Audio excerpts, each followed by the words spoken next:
Hello guys. तो hello guys and welcome to Dehradun military academy. और आज फिर से लेक्चर में स्वागत है आप लोगों का। और आज जो होगा आप लेक्चर नंबर 8 डिस्कस करेंगे ज्योग्राफी से रिलेटेड। और चूंकि पिछले वाला लेक्चर में हमने बहुत शानदार तरीके से देखा था कि अर्थ क्रस्ट के बारे में, लास्ट में हमने ये देखा था कि अर्थ के बारे में, कि अर्थ जो है वो 3 कंपोनेंट में बटा हुआ है ना। अर्थ जो है वो 3 कंपोनेंट में बटा हुआ है। एक तो क्रस्ट होता है भाई, एक आपका कोर हो जाएगा, एक आपका मेंटल हो जाएगा। ठीक है, तो ये आपको हमने बता रखा था। ठीक है, तो ये सब सारी चीजें आपको पहले से ही पता है। अब आगे थोड़ा सा अगर मूव करने से पहले, क्योंकि उसमें थोड़ी सी कुछ बातें बच गई थी जिसके बारे में बताना है, क्योंकि ज्योग्राफी अगर आपको पता अगर हो, अगर सही मायने में सही तरीके से अगर ज्योग्राफी चीजें पता हो तो वो आपके लिए बहुत रामबाण साबित होगा। कैसे भाई? क्यों भाई? क्योंकि अगर ज्योग्राफी आप एक बार सही तरीके से समझ लिए तो आपको ये पता चल जाएगा कि आप कहीं पर भी हो तो वहां की जो फीचर्स कैसे हैं, और हमारा जो अर्थ है वो कैसे रोटेट करता है, रिवॉल्व करता है। हमने सोलर इक्लिप्स, ल्यूनर इक्लिप्स उसके बारे में पढ़ा था, है कि नहीं। आज हम लोग उसी को थोड़ा सा आगे कैरी फॉरवर्ड करेंगे यूनिवर्स के चैप्टर को लेकर। ठीक है, जो कि हमारा लेक्चर नंबर 8 है।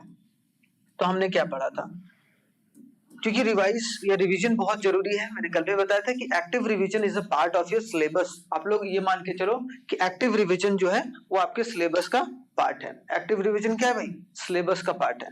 क्या है? सिलेबस का पार्ट देखने को मिलता है। ठीक है, तो ये भी चीज समझ के चलना है आपको। एक्टिव रिवीजन सिलेबस का पार्ट है। किसका पार्ट है भाई? सिलेबस का पार्ट है। अब एक्टिव रिवीजन अगर नहीं होगा तो एक तरीके से हो सकता है कि आपका जो सिलेबस है आप पढ़ तो ले, लेकिन आप उसमें महारत हासिल नहीं कर सकते। और जब तक महारत हासिल नहीं करोगे तब तक वो क्लियर नहीं होगा जो आप समझ पा रहे हो। तो आपको फुल फोर्स से आगे बढ़ना है और फुल फोर्स से आगे लेकर चलना है। इसी तर्ज पर आगे बढ़ते हैं। कल हमने बात करा था, थोड़ा सा अगर आपने देखा होगा तो हमने बात करा था किनके बारे में, कि एक तो क्रस्ट होता है भाई, अर्थ क्रस्ट होता है, एक होता है मेंटल होता है, जिसमें 2 तरीके का मेंटल होता है, लोअर मेंटल और अपर मेंटल। और एक होता है कोर, जिसको इनर कोर और आउटर कोर बोलते हैं, है कि नहीं। हमारा जो अर्थ का जो एक तरीके से लेयर है वो इस 3 लेयर में बांटा गया है। अब अगर देखा जाए तो अर्थ क्रस्ट में 2 चीजें पाई जाती हैं भाई, या 3 चीजें पाई जाती है। एक तो भाई सिलिकॉन, है ना, सिलिकॉन, एल्यूमिनियम, ठीक है, एल्यूमिनियम, और एक लास्ट आपको देखने को मिलता था मैग्नीशियम। ठीक है, मैग्नीशियम, एल्यूमिनियम और सिलिकॉन आपको देखने को मिल जाएगा कि अर्थ के क्रस्ट में पाया जाता है। ये तो हमने डिस्कस करा था और एक बार फिर से यहाँ पर डिस्कस कर रहे हैं। उसके बाद अगर देखा जाए तो फर्स्ट जो अपर लेयर है, अपर जो लेयर है या फिर जो अपर क्रस्ट का जो लेयर है उसमें सिलिकॉन और एल्यूमिनियम, इसीलिए SiAl बोला गया। क्लियर कट, SiAl बोला गया, सिलिकॉन एंड एल्यूमिनियम। क्या बोला गया? Silicon and aluminium. अब सिलिकॉन और एल्यूमिनियम में अगर देखने को मिले तो हमें ये, और इसका जो सबसे लोअर लेयर था, जो अपर क्रस्ट का जो लोअर लेयर है उसको कौन डिवाइड करता है भाई? Konrad discontinuity. ठीक है, कोनार्ड डिसकंटिन्यूटी। तो ये लगभग लगभग आपको देखने को मिलता था 8 से 40 किलोमीटर तक। ठीक है, और जो लोअर क्रस्ट का जो लोअर पार्ट है उसको कौन है? मोहो, मोहो डिसकंटिन्यूटी भी बोलते थे हम लोग। ठीक है, 40 किलोमीटर, 40 किलोमीटर से 250 किलोमीटर तक अगर इंटीरियर जाओगे अर्थ में तो आपको स्टेनोस्फेयर मिलेगा। जैसे एटमोस्फेयर होता है ना, अगर जमीन के ऊपर एटमोस्फेयर होता है उसको ऊपर ऊपर वाला जो एटमोस्फेयर, लेकिन नीचे वाला स्टेनोस्फेयर, जो कि आपको अपर मेंटल के पार्ट में देखने को मिलेगा। मेंटल 2 तरीके से, अपर मेंटल और लोअर मेंटल। ठीक है, क्रस्ट, अपर क्रस्ट और लोअर क्रस्ट।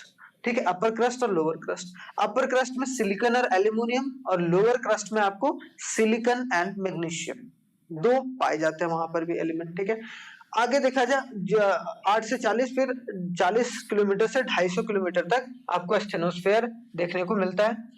फिर आपका 700 किलोमीटर जो डिवाइड करता है उसमें आपको रेपिटी डिसकंटिन्यूटी देखने को मिलता है, रेपिटी। फिर गुटनबर्ग डिसकंटिन्यूटी 2900 किलोमीटर तक जो आपको लाके खड़ा करता है, और वो सबसे निचला लेयर होगा वो गुटनबर्ग डिसकंटिन्यूटी, है ना। अब अगर देखा जाए तो यहाँ पर 700 किलोमीटर तक अपर मेंटल है, उसके बाद यहाँ पर लोअर मेंटल आपको 2900 किलोमीटर तक, मतलब 700 से लेकर 2900 किलोमीटर तक आपको लोअर मेंटल देखने को मिलेगा। ठीक है, उसके बाद आउटर कोर और इनर कोर। आउटर कोर देखो यहाँ से मतलब 5000, मतलब कितना 2900 किलोमीटर से लेकर 5150 किलोमीटर तक क्या देखने को मिलेगा भाई, आउटर कोर देखने को मिलेगा, जहां पर निकल, Ni का मतलब क्या होता है, Ni का मतलब निकल और Fe का मतलब होता है आयरन। आयरन की मात्रा अधिक देखने को मिलती है, और ये जो पार्ट रहता है वो एक तरीके से लिक्विड का पार्ट रहता है, और इसको जो अलग करता है वो कौन है, लेहमान डिस्कंटिन्यूटी। अगर बोला जाए लोअर मेंटल को जो अलग करता है गुटनबर्ग, जो आउटर कोर को अलग करता है, क्योंकि आउटर कोर और inner core, outer core Lehmann discontinuity, और सबसे इनर कोर 6371 किलोमीटर, मतलब 5150 से कितना, देखो भाई सिंपल सी बात है, 5150 किलोमीटर से लेकर अगर देखा जाए तो 6371 किलोमीटर तक आपको क्या देखने को मिलेगा, यहाँ पर इनर कोर देखने को मिलेगा। क्या है भाई, इनर कोर। अब इनर कोर देखने को मिल रहा है, और यहाँ पर दो चीजें हैं जो निकल और Fi। ठीक है, यहाँ पर भी निकल और आयरन की मात्रा आपको देखने को मिलेगा सॉलिड फॉर्म में ज्यादा, और यहाँ पर लिक्विड फॉर्म में। तो अगर बोला जाएगा कि जो आउटर जो कोर है वो लिक्विड फॉर्म में होता है भाई, वहां पर जो भी चीजें मिनरल्स वगैरह ज्यादातर अवेलेबल रहते हैं, लेकिन निकल और आयरन उसमें भी उपलब्ध रहता है। ठीक है, लेकिन इनर कोर में या निकल और Fi में जो है इनर कोर, वहां पर सॉलिड पार्ट में पूरा मौजूद जो है वो देखने को मिलता है आपको। ठीक है, तो ये था हमारा बेसिक जो हमने पढ़ा था, और यहाँ तक कोई दिक्कत परेशानी नहीं होगा। ठीक है, एक बार देखिए अच्छे से ढंग से।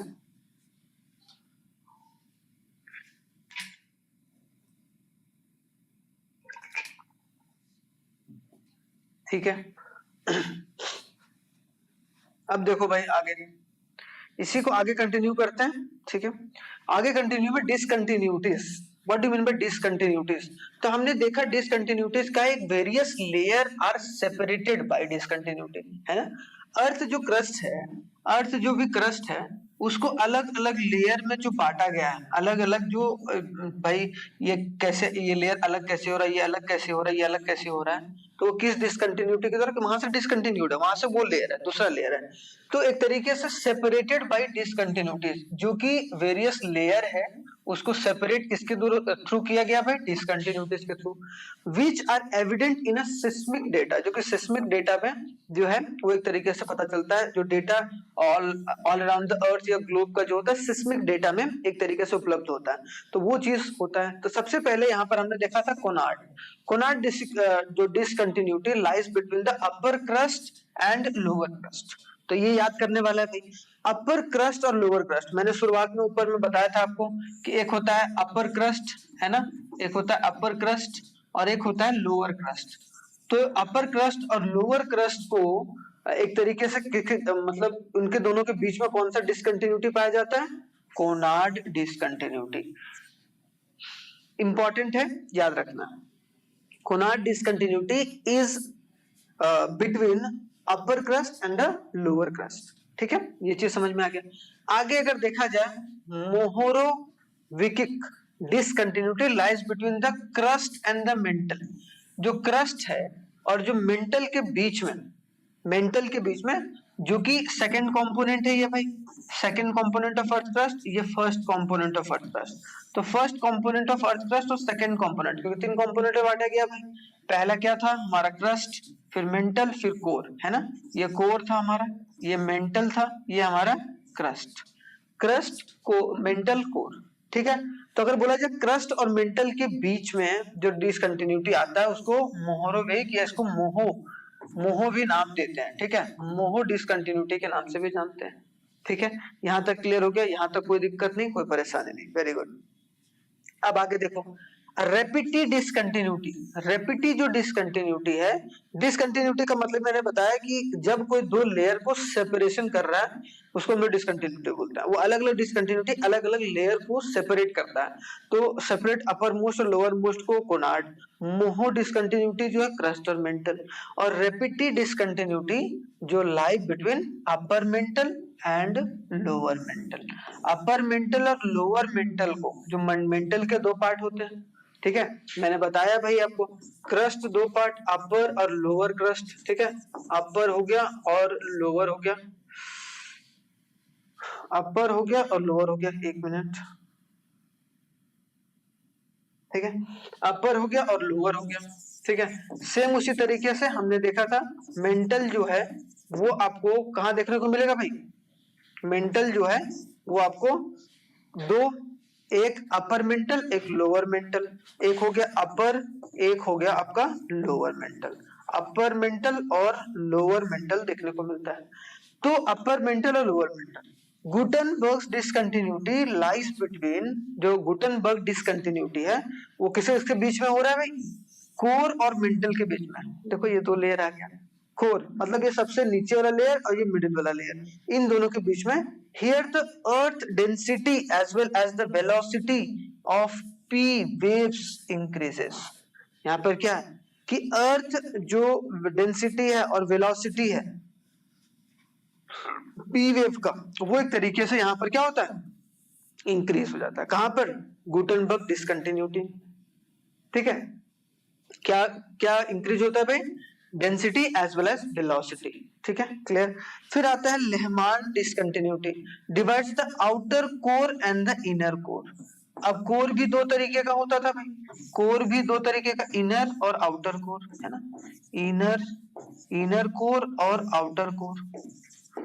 तो इनर कोर और आउटर कोर को जो डिवाइड कर रहा है या जो सेपरेट कर रहा है, दैट इज कॉल्ड लेहमान डिसकंटिन्यूटी। उसे हम लोग क्या बोलेंगे भाई, लेहमान डिसकंटिन्यूटी बोलकर चलेंगे। क्या बोलेंगे, लेहमान डिसकंटिन्यूटी बोलेंगे, जो कि समझ के भी चलना है, कोई दिक्कत नहीं, कोई परेशानी नहीं। Very good.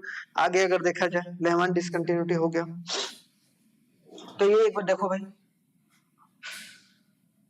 समझ में आया यहां तक,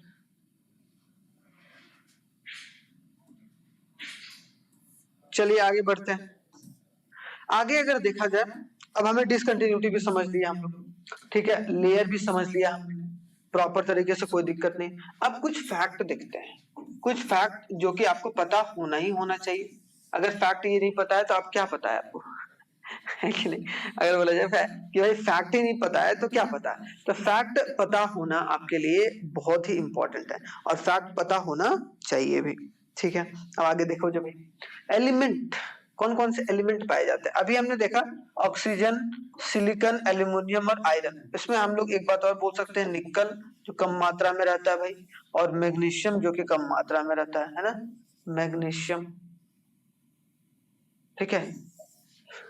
अगर देखा जाए सबसे पहले कि भाई परसेंटेज एलिमेंट, ऑक्सीजन कितना है, 46%, ठीक है। अभी हम लोग मैग्नीशियम भी देखेंगे, पोटेशियम, सोडियम। अब आगे अगर देखा जाए, मैग्नीशियम कितना है भाई, composition of earth crust, earth crust में कितने कंपोजिशन, 46% ऑक्सीजन देखने को मिलता है, ठीक है। अगर ऑक्सीजन नहीं रहता तो यहाँ पर लाइफ नहीं रहता, है कि नहीं। तो लाइफ के लिए ऑक्सीजन बहुत जरूरी है ना। जैसे कि आपको एनडीए अगर क्लियर करना है तो उसके लिए आपकी ज्योग्राफी एक लाइफ लाइन है, हिस्ट्री आपकी लाइफ लाइन है, पॉलिटी आपकी लाइफ लाइन है, या फिर बोला जाए पूरा जितना भी सिलेबस है वो आपके लिए लाइफ लाइन का काम करेगा। तो यही बात यहाँ समझना है हमें कि ऑक्सीजन 46% अवेलेबल है भाई अर्थ क्रस्ट में। सिलिकॉन जो है 28%। सिलिकॉन SI, आप देखो सिलिकॉन जो है वो आपको अपर क्रस्ट में भी और लोअर क्रस्ट में भी, है ना, अपर क्रस्ट एंड लोअर क्रस्ट दोनों में मौजूद है, अपर क्रस्ट और लोअर क्रस्ट में सिलिकॉन, इसीलिए इसकी मात्रा 28% है।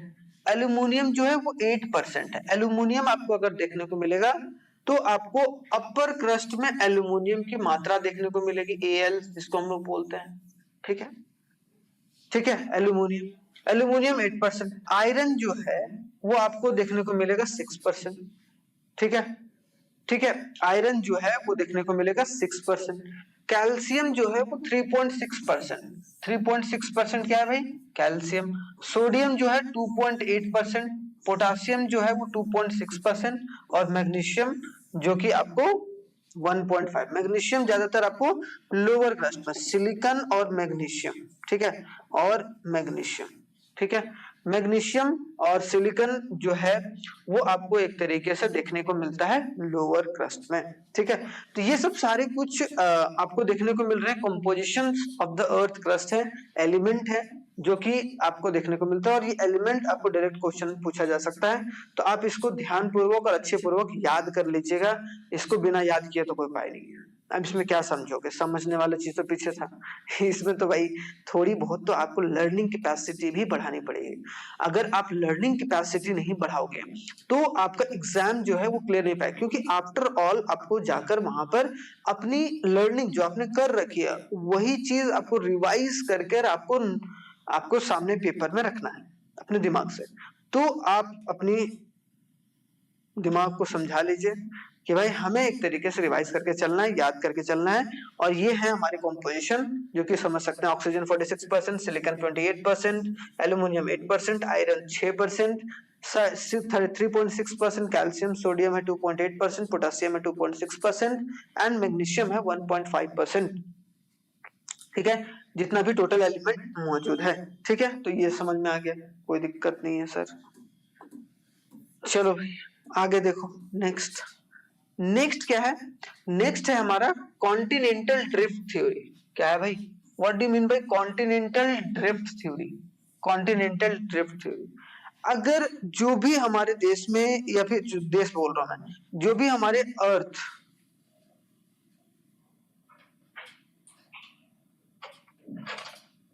जो भी हमारे अर्थ, क्या मैंने बोला कि ये जो थ्योरी है कॉन्टिनेंटल ड्रिफ्ट थ्योरी, वो क्या बताता है, this theory is given by Alfred Wegener, ठीक है, किसके द्वारा? पहली बात तो ये बात याद रखना कि भाई ड्रिफ्ट थ्योरी का कॉन्सेप्ट मतलब किसने बताया था कि ओशियन और कॉन्टिनेंट है वो कहां से आया, किस तरीके से इवॉल्व हुआ है। ऐसे तो नहीं ना कि कहीं से जमीन से उखड़ के आ गया, ऐसे करके नहीं, उसका कुछ एक प्रोसेस होगा, क्योंकि हर एक चीज का कोई ना कोई प्रोसेस होता है। तो वो प्रोसेस जो वो ड्रिफ्ट जो है वो कैसे आया, किस तरीके से आया, उसके बारे में या उसके इवोल्यूशन के बारे में किसने बताया, उसके इवोल्यूशन के बारे में किसने बताया भैया, उसके बारे में बताया है अल्फ्रेड वेगनर ने 1915 में ये बात बताया। टू एक्सप्लेन द ओरिजिन, कि भाई ओरिजिन कहाँ हुआ, and the evolution of the continent and the sea, कि ओशियन, कॉन्टिनेंट और ओशियन का जो एक तरीके से ओरिजिन है, कहाँ से इजाद हुआ है, और वो इवॉल्व कैसे हो रहा है या कैसे हुआ, वो चीज के बारे में, उस चीज के बारे में पूरा ग्रेटर एक्सप्लेनेशन के साथ कहां पर बताया गया, वहां पर आपको देखने को मिलेगा अल्फ्रेड वेगनर के द्वारा बताया गया कॉन्टिनेंटल ड्रिफ्ट थ्योरी में, ठीक है। अकॉर्डिंग टू दिस थ्योरी, इसमें ये बात किया गया कि अबाउट, कि क्या बात किया गया, 250 मिलियन ईयर एगो, मतलब 250 मिलियन साल पहले, there was only one huge continental landmass. क्या बोला गया इनके द्वारा, ये बोला गया ढाई 250 मिलियन साल पहले एक ही लैंडमास हुआ करता था, जिसका जो बोला गया there is only one huge continental landmass, कि एक ही लैंडमास हुआ करता था जिसमें, जिसका नाम बोलते थे हम लोग पैंगिया, ठीक है, पैंगिया, एंड इट वाज, और इसको जो सराउंड कर रहा था, मतलब एक ही लैंडमास था जिसमें लैंड की मात्रा थी, वो कौन थी भाई, कौन था भाई, पैंगिया, पैंगिया, ठीक है। And by one huge mass of the body named a पैंथलसा, ठीक है, क्या बोला गया, और जो उसको पूरा सराउंड कर रहा था, और इसके जो पूरा सराउंडिंग में था वो कौन था भाई, इनके द्वारा, कि क्या बोला गया, पैंथलसा। उन्होंने जो कॉन्टिनेंटल ड्रिफ्ट थ्योरी में ये बात बताया गया कि पहले एक, भाई कॉन्टिनेंट और ओशन पहले कुछ नहीं था, पहले क्या था, 250 मिलियन साल पहले एक लैंडमास था, लैंडमास से चारों तरफ कौन घिरा हुआ था, पानी, और पानी जो मास ऑफ वाटर, उसका नाम क्या था, पैंथलसा, ठीक है, ये बात बोला गया। The present shape of the continent and the ocean is due to the breakup of, कि वो इसलिए हुआ कि जो पैंगिया है, जो लैंड मास है, जो इसका लैंड मास है, वो एक तरीके से क्या हुआ, ब्रेक हुआ, टुकड़ों में बटा है धीरे धीरे करके, अब किसका, Pangaea, and this breaking process start about 200 million years ago, कि 250 साल पहले था, 250 मिलियन ईयर्स अगो ऐसा था, लेकिन 200 साल पहले से धीरे धीरे कर वो ब्रेक होने लगा। तो कोई आपका मतलब आइलैंड बन गया, कोई पूरा कंट्री बन गया, कंट्री के आसपास देखो तो वैसा कोई कंट्री आपस में बढ़ते चला गया, तो उसी तरीके से इवॉल्व होता चला गया कॉन्टिनेंटल ओशियन, अलग अलग ओशियन बन गया। ठीक है, इंडिया के बगल में था वो इंडियन ओशियन बन गया। ठीक है, वो सब सारी चीजें कॉन्टिनेंटल ड्रिफ्ट थ्योरी में बताया गया एल्फ्रेड वेगनार के द्वारा। ठीक है, ये चीज है। तो ये चीज इन्होंने बोला कि प्रेजेंट की चीजें किस तरीके से। फिर बोला गया एक बात और इनके द्वारा, क्या कि द नदर्न रिफ्ट, जो नदर्न रिफ्ट है, जो नदर्न रिफ्ट का मतलब नॉर्थ वाला, नॉर्थ में जो रिफ्ट हुआ है from the east to west creating, जो नदर्न का रिफ्ट हुआ है वो किधर, वो जो आया है किधर से आया है, east to west, creating a Laurasia in the north, जिसकी वजह से क्या हुआ, ईस्ट और वेस्ट से टूटकर एक लॉरेशिया बना जो कि नॉर्थ में है, and a Gondwana land in the south, और एक गोंडवाना लैंड जो है वो साउथ में। मतलब दो तरीके से चीजें, जो ईस्ट से वेस्ट जब रिफ्ट हुआ पैंगिया फ्रॉम ईस्ट टू वेस्ट, तो उसके वजह से क्या हुआ क्रिएट, नॉर्थ में जो है लॉरेशिया, ठीक है, और गोंडवाना जो लैंड है वो साउथ में। The swallow sea called a Tethys, ठीक है, was situated between the Laurasia and Gondwana land. तो मतलब जो किया गया लॉरेशिया और गोंडवाना लैंड, उनके बीच में कौन सा है भाई, जो स्वेलो सी है, स्वेलो सी जो डूबा हुआ सी है, वो कौन सा सी है, टेथियस। इनके द्वारा ये भी बोला गया कि पहले ईस्ट और वेस्ट ही था पहले, उसके बाद ये जब टूटा ड्रिफ्ट हुआ तो नॉर्थ में लोरेशिया बना और गोंडवाना लैंड जो है वो साउथ में, और उनके बीच में एक स्वेलो सी है जिसका नाम है टेथियस, जिसका नाम क्या है, टेथियस देखने को मिलता है। ठीक है, तो आई होप सो ये चीज क्लियर होगा, टेथियस समझ में भी आ गया होगा, इसमें कोई दिक्कत परेशानी नहीं है कि नहीं। Very good. तो आपने कॉन्टिनेंटल ड्रिफ्ट थ्योरी के बारे में थोड़ा सा पढ़ लिया। कॉन्टिनेंटल ड्रिफ्ट थ्योरी देखो थोड़ा सा भाई,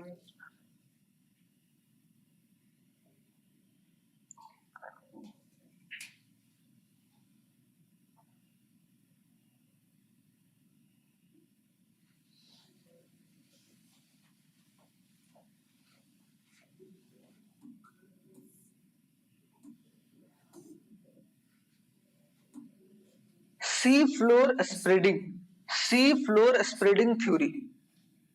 अब क्या है भाई, sea floor spreading theory, what do mean by sea, जो सी का फ्लोर है वो स्प्रेड कैसे हुआ। अभी हमने देखा कॉन्टिनेंट और ओशियन किस तरीके से आया, अब सी का स्प्रेड कैसे हुआ, सी का स्प्रेड कैसे हुआ। The concept of C floor spreading was formulated, जो इसका जो सी का फ्लोर है वो स्प्रेड कैसे हुआ, वो थ्योरी किसके द्वारा फॉर्मुलेट किया गया, हैरी हेस के द्वारा। किसके द्वारा भाई, हैरी हेस, इन द ईयर 1960, जो किसके द्वारा किया गया, इन द ईयर 1960।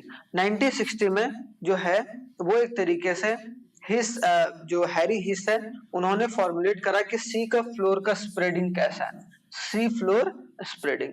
तो सी फ्लोर स्प्रेडिंग के बारे में, अकॉर्डिंग टू दिस थ्योरी के द मिड ओशियानिक रिज, जो मिड ओशियानिक है, जो मध्य वाला जो ओशियन रीजन है, वह situated in the rising thermal का जो convective current coming from the mental. देखो अब मेंटल, यहाँ पर देखो थोड़ा सा, यहाँ पर हमने देखा था ऊपर क्रस्ट था, फिर मेंटल था, फिर कोर था। ठीक है, मेंटल था फिर कोर था। तो यहाँ पर बोला गया कि जो थर्मल जो कन्वेक्टिव करंट है, जो मतलब उबाल आ रहा है, ठीक है, वो क्योंकि लिक्विड के फॉर्म में भी है वो, तो यहाँ जो उबाल आता है वो वो इसकी वजह से क्या हो रहा है, मिड ओशियानिक रिज जो सिचुएटेड है, मतलब क्या बोले according to this theory, the mid ridge oceanic ridge जो है वो सिचुएटेड इन द राइजिंग, किसकी वजह से हो रहा है, राइजिंग थर्मल, जो एक करंट है वो उठ रहा है कहां से, मेंटल से। ये बात बोला गया। The oceanic crust moves in the opposite direction, जो ओशियानिक क्रस्ट है, ओशियानिक का जो क्रस्ट है ऊपर पार्ट, वो अपोजिट डायरेक्शन में मूव करता है from mid oceanic ridge to, thus there is a continuous upwelling in the new molten materials along the mid oceanic ridge, मतलब जो उबाल मारता है वो इसी वजह से उबाल मार रहा है। ठीक है, फिर बोला गया these molten masses cools down and solidify to form a new crust, और जैसे ही उबाल मार के वो आया और मोल्ट हुआ, मोल्टन, उसके बाद फिर सॉलिडिफाई हो गया, सॉलिड बन गया, और उसके वजह से नई नई अर्थ क्रस्ट टाइप में जो है नई नई मिनरल्स जो है वो हम लोगों को देखने को मिलते रहते हैं। तो ओशियन की वजह से वो जो मिनरल्स वगैरह से जो होते हैं वो हमारे पास जो है वो मिलते हैं और उसको हम लोग एक तरीके से बाहर निकालने का काम करते हैं। तो ये आपका ज्यादातर इतना कुछ नहीं पूछेगा, ज्यादातर इंपॉर्टेंट है आपका हैरी हेस के द्वारा जो है सी स्प्रेडिंग थ्योरी जो है वो दिया गया है। ठीक है, ये बात जरूर याद रखिएगा। ठीक है, यहाँ देखो भाई आगे प्लेट टेक्टोनिक थ्योरी। अब कौन सा थ्योरी है? प्लेट। हमने पढ़ा है ना कि भाई अर्थ जो है वो टेक्टोनिक प्लेट पर टिका हुआ है। जब टेक्टोनिक प्लेट ऊपर नीचे होता है तो जिसके वजह से भूचाल या भूकाल आता है, अर्थक्वेक आता है, तो वो सब सारी चीजें अभी आगे पढ़ेंगे। अर्थक्वेक कैसे आता है, वोल्केनिक इरप्शन कैसे आता है, तो उन सब सारी चीजों को। तो अगर देखा जाए तो plate tectonic theory is a scientific theory. ये क्या है भाई? साइंटिफिक थ्योरी है। Describe the large scale of motion of the earth lithosphere. जो अर्थ के लिथोस्फेयर को एक तरीके से डिस्टर्ब करता है, मोशन में लाता है लिथोस्फेयर, जिस पर हमारा अर्थ जो है टिका हुआ है। The word tectonic, tectonic word का मतलब है फ्रॉम अ ग्रीक वर्ड जो मीनिंग है बिल्डर। वो क्या करता है? बिल्डर, बिल्ड करता है। टेक्टोनिक मतलब जो बिल्ड कर रहा है अर्थ को, उसके तरफ से हम लोग देख सकते हैं। The theory of plate tectonic states that lithosphere is divided into a several rigid segment. कि लिथोस्फेयर है वो अलग अलग रिजिड मतलब जो सख्त है उसमें एक तरीके से बटा हुआ है। ठीक है, विच इंक्लूड्स बोथ ओशियानिक, जो ओशियानिक क्रस्ट भी और कॉन्टिनेंटल क्रस्ट भी जुड़ा हुआ है, मतलब समंदर भी और जो लैंड मास है वो दोनों। तो एक तरीके से अगर बोला जाए कि जो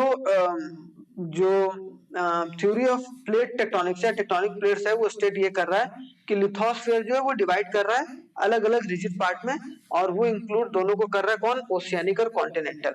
और यही जो सेगमेंट है, कौन सा सेगमेंट? जो रिजिड सेगमेंट है, this segment are called plates. और इसी रिजिड जो सेगमेंट होते हैं ओशियन या फिर जो कॉन्टिनेंट क्रस्ट में, तो उनको प्लेट बोले हैं। And they are moving.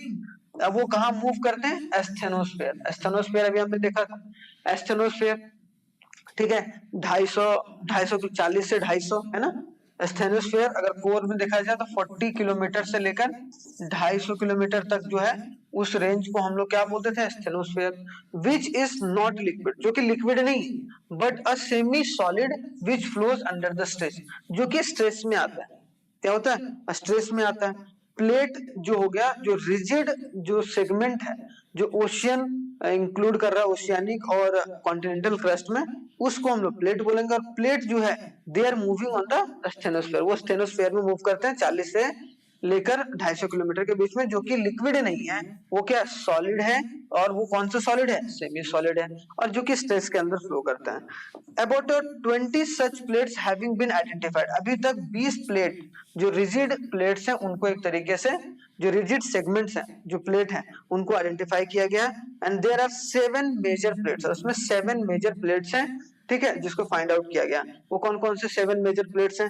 एक तो यूरेशिया है, एक है अंटार्कटिका, एक है नॉर्थ अमेरिका, एक है साउथ अमेरिका, एक होता है पैसिफिक ओशियन, पैसिफिक वाले रीजन में, एक होता है अफ्रीका, और एक है इंडियन प्लेट्स। अब देखो, इसीलिए हर जगह जो है वो एक तरीके से आपको अर्थक्वेक वगैरह सब देखने को मिलता है। ठीक है, तो कोई बोलेगा कि भाई कितने प्लेट्स हैं रिजिड, रिजिड जो सेगमेंट जो कि ओशियानिक और कॉन्टिनेंटल क्रस्ट पर है, तो आप लोग बोलोगे कितना? 7 मेजर प्लेट्स हैं। कौन सा? ई मतलब यूरेशिया, ए मतलब अंटार्कटिका, एन का मतलब नॉर्थ अमेरिका, एस का मतलब साउथ अमेरिका, पी का मतलब पैसिफिक, और ए का मतलब अफ्रीका, और और आई का मतलब इंडियन। तो देखा जाए तो 7 कॉन्टिनेंट और 7 प्लेट्स, तो ऐसे याद रखना 7 कॉन्टिनेंट्स एंड 7 प्लेट्स जो सिचुएटेड है अलग अलग पार्ट में पूरे वर्ल्ड में।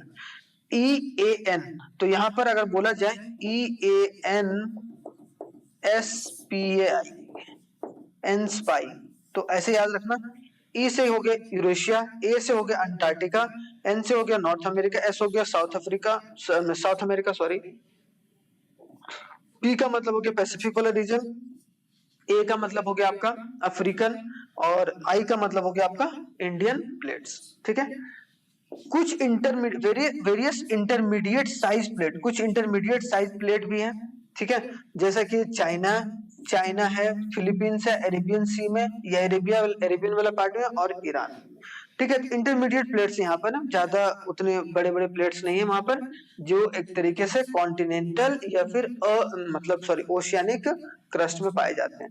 ठीक है। तो 7 जो मेजर है वो आपको जरूर याद रखना है, 7 मेजर जो प्लेट्स हैं, ठीक है। यूरेशिया, अंटार्कटिका, मैं बार बार बता रहा हूँ, यहाँ से क्वेश्चन पूछा जा सकता है कि भाई प्लेट जो टेक्टोनिक थ्योरी है उसके अनुसार 7 जो मेजर प्लेट्स अभी तक आइडेंटिफाई किए गए हैं, मेजर, इंटरमीडिएट तो हैं लेकिन मेजर 7 है, 7 कॉन्टिनेंट के बराबर, ठीक है। इसको ध्यान से देखना है, इसको ध्यान से लिखना भी है, ठीक है। चलो भाई अब आगे देखो थोड़ा सा,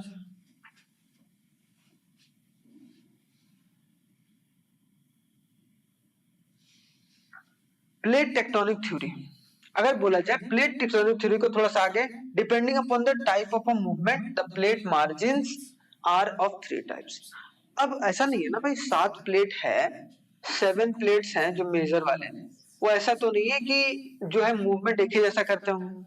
तो बोला गया depending upon the types of the movement, types of the movement plate margin are 3 types, कि प्लेट के मार्जिन 3 तरीके के होते हैं। जिस तरीके से कोई ज्यादा मूवमेंट कर रहा है, कोई कम मूवमेंट कर रहा है, ऐसा नहीं होता ना कि पूरा मूवमेंट करता है। जैसे आपको देखने को मिला जापान साइड में बहुत ज्यादा जो है टेक्टोनिक प्लेट्स का डिस्टरबेंस होता है, जिसके वजह से वहां बहुत ज्यादा आपको जो है वो उफान वगैरह देखने को मिलता है समंदर में, ठीक है। आगे देखा जाए पहला डाइवर्जेंट प्लेट मार्जिन होता है, एक होता है कन्वर्जेंट मतलब प्लेट मार्जिन, एक होता है पैरेलल। पैरेलल हो गया कन्वर्जेंट, डाइवर्जेंट।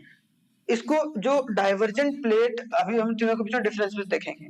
डाइवर्जेंट जो है मतलब डीसीपी, देखो डी, सी और पी, 3 तरीके के आपको क्या देखने को मिलते हैं भाई, प्लेट मार्जिन, जो कि अलग अलग टाइप ऑफ मूवमेंट की वजह से होता है। कंस्ट्रक्टिव मार्जिन बोलते हैं, ये ज्यादा डिस्ट्रक्टिव होता है। अगर ये मार्जिन क्लियर करके आ रहा है कन्वर्जेंट वाला, तो डिस्ट्रक्टिव। ये कंस्ट्रक्टिव होता है, ये कंजर्वेटिव मार्जिन रहता है, ट्रांसफॉर्म बाउंड्रीज। और जो पैरेलल प्लेट मार्जिन होता है उसमें उसको हम लोग क्या बोलते हैं, कंजर्वेटिव मार्जिन या फिर ट्रांसफॉर्म बाउंड्री मार्जिन भी बोलकर चलते हैं, ठीक है। जो कोलिजन कैन अकर, अब दो प्लेट के बीच में जो कोलिजन हो रहा है, एक प्लेट है और दो प्लेट आपस में, एक ऊपर चढ़ गया नीचे चढ़ गया, ठीक है, जो कि ओशियानिक क्रस्ट या फिर कॉन्टिनेंटल क्रस्ट में होता है ना, कॉन्टिनेंटल क्रस्ट में। तो टू ओशियानिक प्लेट्स बोला गया, collision can occur between a two oceanic plates, one oceanic and one continental plates, और टू कॉन्टिनेंटल प्लेट्स। देख रहे हो, मतलब दो तरीके के प्लेट्स है, ओशियानिक प्लेट्स और कॉन्टिनेंटल प्लेट्स, ठीक है। तो या तो दो कॉन्टिनेंटल दो ओशियानिक प्लेट के बीच में हो सकता है भाई कोलिजन, टकराव, या फिर कॉन्टिनेंटल प्लेट्स में हो रहा है दो, या फिर दोनों का एक एक हो रहा है, किसी में भी हो सकता है, कोई दिक्कत नहीं है। अब हम लोग यही पढ़ेंगे कि दोनों में डाइवर्जेंट का किस में होता है भाई, उसमें क्या होता है, कन्वर्जेंट में क्या होता है, कन्वर्जेंट डिस्ट्रक्टिव भी होता है, और जो पैरेलल प्लेट मार्जिन वो क्या होता है। तो 3 प्लेट के मूवमेंट के मार्जिन होते हैं, उन तीनों मार्जिन को हमने देखा और समझा भी। अब इसको थोड़ा सा देखते हैं कि कब कब क्या होता है, या तो वो ओशियानिक प्लेट दोनों कोलाइड कर रहा है, या तो दोनों कॉन्टिनेंटल प्लेट है वो एक तरीके से टकरा रहा है, या फिर कॉन्टिनेंटल या साथ में जो ओशियानिक है वो एक तरीके से कोलाइड कर रहा है, ठीक है। आप देखो यहाँ पर 3 टाइप्स हैं, 3 टाइप्स को देखो यहाँ पर। पहले बोला गया डाइवर्जेंट, डाइवर्जेंट जो plate theory, plate boundary, convergent plate boundary, और जो ट्रांसफॉर्म फॉल्ट बाउंड्री। अब यहाँ पर देखा जाए boundary, when the plates move apart with a upwelling of the material from the mantle, divergent plates boundary are formed। क्या बोला गया, अगर प्लेट जो है मूव कर रहा है अपार्ट, किसमें, upwelling of the material from the mantle, mantle से अपार्ट जा रहा है, दूर जा रहा है, तो हम लोग वहां पर जो डाइवर्जेंट बाउंड्री है, प्लेट बाउंड्री है, वो फॉर्म हो रहा है। Formation of mid oceanic ridge, और मिड ओशियानिक रिज जो उफान आता है, आर एग्जांपल ऑफ डाइवर्जेंट। जो अचानक से कोई समंदर या ओशियन में जो उफान आता है मिड वाले में, वो किसकी वजह से हो रहा है, डाइवर्जेंट प्लेट बाउंड्री की वजह से हो रहा है। मतलब कि जो मूवमेंट हो रहा है वो अपार्ट हो रहा है किसके, मटेरियल को ले देकर मेंटल के बिहाफ में, ठीक है। कन्वर्जेंट क्या है, convergent boundary is the one where a two plates collide, जहां पर दो प्लेट कोलाइड कर रहे हैं, one plate bending downward and subducting below the other. मतलब एक है डाउनवर्ड और दूसरा ऊपर में चढ़ रहा है, ठीक है। ऊपर अगर one plates bending downward, downward जा रहा है एक प्लेट, एंड एक है वो सबडक्टिंग बिलो द अदर, एक है दूसरे के अंदर छिपने की कोशिश कर रहा है। तो ये चीज क्या हो गया, कन्वर्जेंट बाउंड्री प्लेट्स। ठीक है, deep ocean trench is formed adjacent to the zone of subducting and fold mountains are the result of the convergent। इसके वजह से क्या होता है, फोल्ड माउंटेन्स जो होते हैं वो एक तरीके से जन्म लेते हैं। ठीक है, डीप ओशन ट्रेंचेस के अंदर। Clear, transform fault boundary, they are located where the plate slide past one another without the creation of destruction of the crust. Crust के डिस्ट्रक्शन के बिना ही वो सेट अपार्ट हो जाते हैं, अलग अलग हो जाते हैं। और जो San Andreas fault along with the west coast of Mexico is the famous transformation fault. जो वेस्ट कोस्ट मैक्सिको में जो अलग हुआ है वो इसके वजह से हुआ ट्रांसफॉर्म, मतलब वहां बाउंड्री जो होगा वो एक अलग तरीके का बाउंड्री ट्रांसफॉर्म हो जाएगा। उसको हम लोग कौन सा बाउंड्री बोलेंगे भाई, बोलेंगे ट्रांसफॉर्म फॉल्ट बाउंड्री बोल के चलेंगे। ठीक है, ये थोड़ा सा इंपॉर्टेंट भी है, समझ के भी चलना है। ठीक है, आगे देखो। अब देखो आगे क्या हो गया, दो तरीके के फोर्स होते हैं भाई, एक तो एक्सोजेनेटिक और एक होता है external force. Force and the process affecting the earth crust, कौन सा फोर्स होता है या कौन सा प्रोसेस होता है जो अर्थ के क्रस्ट को इफेक्ट करता है। ठीक है, अब appearance of the surface of the earth keeps changing, क्योंकि भाई अपीयरेंस जो अर्थ का होता है वो बदलते रहता है। And these changes are produce under the influence of two type of force, और ये दो फोर्स की वजह से वो अपनी एग्जिस्टेंस को या फिर अपनी एग्जिस्टेंस को तो रखता है लेकिन वो चेंज होते रहता है सरफेस उसका। एक होता है एक्सोजेनेटिक, एक होता है एक्सटर्नल फोर्सेस। एक्सोजेनेटिक और एक है एक्सटर्नल फोर्सेस।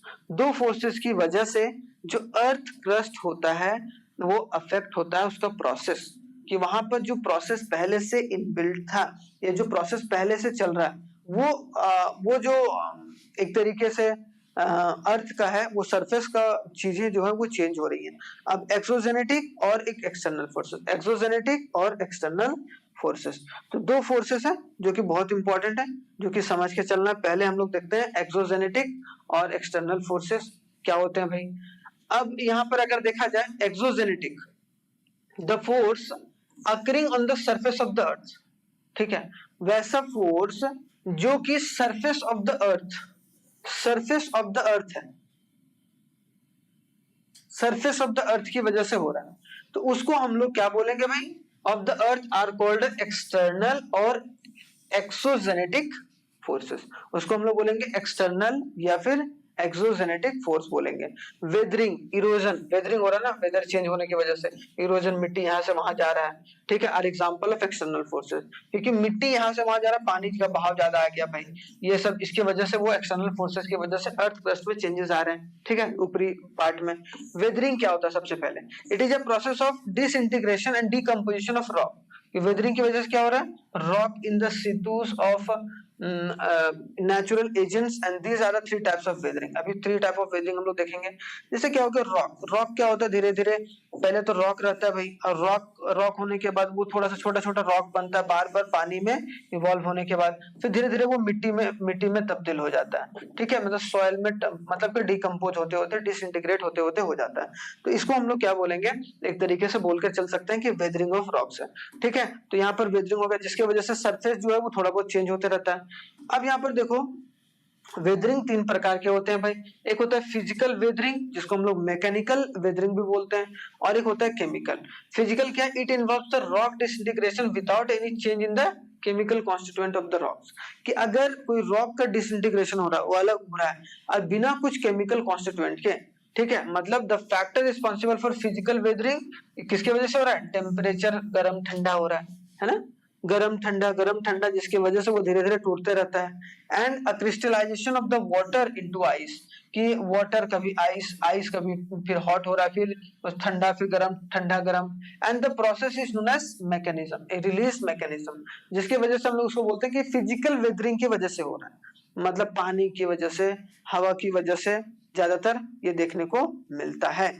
अब अगर देखा जाए केमिकल वेदरिंग क्या होता है, it involve the decomposition due to the chemical changes, कि अगर केमिकल चेंजेस की वजह से डीकम्पोज हो रहा है, ठीक है, रॉक, ठीक है, and there is a various chemical process, जैसे chemical weathering such as solution oxidation, carbonation, hydration मतलब पानी में हाइड्रोलिसिस या चैनलाइजेशन, ठीक है, या कैलेशंस अलग अलग प्रकार होते हैं जो केमिकल चेंजेस होते हैं। जैसे ना अगर मान लो कि कोई फिजिकल अपीयरेंस है उसका चेंज हो रहा है, जैसे मान लो कि कोई रॉक था वो टुकड़ा करके बच गया दूसरा, अब क्या हो गया वही रॉक अब दूसरे एक तरीके से केमिकल फीचर्स में इवॉल्व होता चला गया, तो वो एक तरीके से हम लोग बोल सकते हैं कि वो केमिकल वेदरिंग है। केमिकल वेदरिंग और जो फिजिकल वेदरिंग दोनों अलग अलग वेदरिंग के पार्ट हैं, ठीक है, जो कि समझकर भी चलना है। आगे देखा जाए बायोलॉजिकल वेदरिंग क्या होता है भाई। बायोलॉजिकल वेदरिंग जो होता है it is mainly controlled by plants and animals and human beings, are divided into three word, faunal weathering, floral और जो एंथ्रोपोजेनिक वेदरिंग, ठीक है। एंथ्रोपोजेनिक फाउनल जो फ्लोरा, फाउना एंड फ्लोरा पढ़े, प्लांट्स और एनिमल से रिलेटेड है, और ये एंथ्रोपोजेनिक जो है वेदरिंग वो ह्यूमन बीइंग से रिलेटेड है। एंथ्रोपोजेनिक मतलब तीन तरीके के बायोलॉजिकल वेदरिंग होते हैं जो कि आपको समझकर चलना है। तीन तरीके क्या, बायोलॉजिकल वेदरिंग। अब तीन तरीके का बायोलॉजिकल वेदरिंग के बाद केमिकल वेदरिंग का फॉर्मेशन, जैसे कि अभी हमने देखा था कि सॉल्यूशन था, ऑक्सीडेशन था, कार्बोनेशन था, हाइड्रोजन था, हाइड्रोलाइसिस था।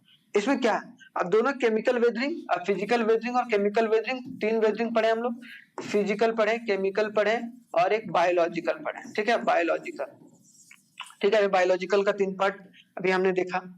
सॉल्यूशन मतलब कि it involve the dissolution of a soluble particles, जो कि सॉल्युबल पार्टिकल और मिनरल्स है, ठीक है, from the rock into the help of water, कि अगर वाटर की हेल्प से अगर वो डिसॉल्व हो रहा है या डिसोल्यूशन हो रहा है, सॉल्युबल पार्टिकल का मतलब मिल जा रहा है, minerals from the rock, rock से बहुत सारे मिनरल्स, रॉक में भी बहुत सारे मिनरल्स पाए जाते हैं, तो वो सब सारी चीजें।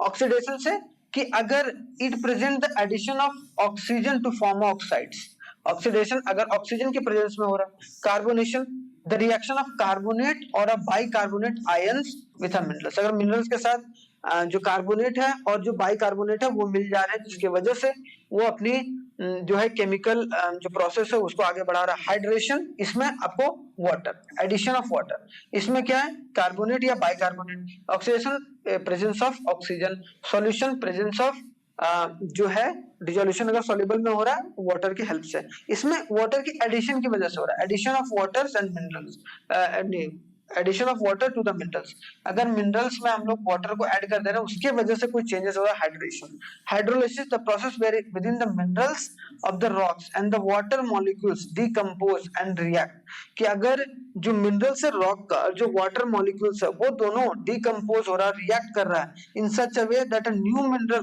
कंपाउंड जो फॉर्म हो रहा है। अगर जो रॉक का मिनरल्स और जो वाटर दोनों डिकम्पोज करके एक नया जो न्यू कंपाउंड फॉर्म कर रहे हैं, ये आपने पढ़ा होगा डिकम्पोजिशन रिएक्शन, ठीक है, तो वो सब सारी चीजें की वजह से एक तरीके से हाइड्रोलिसिस हो रहा है, ठीक है। तो ये चीजें जो थी वो मेन थी, आपको मैंने अभी आपको पढ़ाया, ठीक है। तो ये चीजें थी जो कि आप समझ के चल भी सकते हैं और रेगुलेट भी कर सकते हैं, और चीजों को आगे लेकर चलना ही पड़ेगा आपको, ठीक है। तो आई होप सो यहाँ तक आपको समझ में आया होगा और यहाँ तक कोई दिक्कत परेशानी नहीं हुआ होगा, ठीक है। चलिए मिलते हैं नेक्स्ट लेक्चर में बहुत ही शानदार तरीके से, तब तक के लिए धन्यवाद, थैंक यू, जय हिंद, ठीक है। इससे और कॉन्सेप्ट जो होगा आगे वाले लेक्चर में हम लोग शानदार तरीके से डिस्कस करेंगे।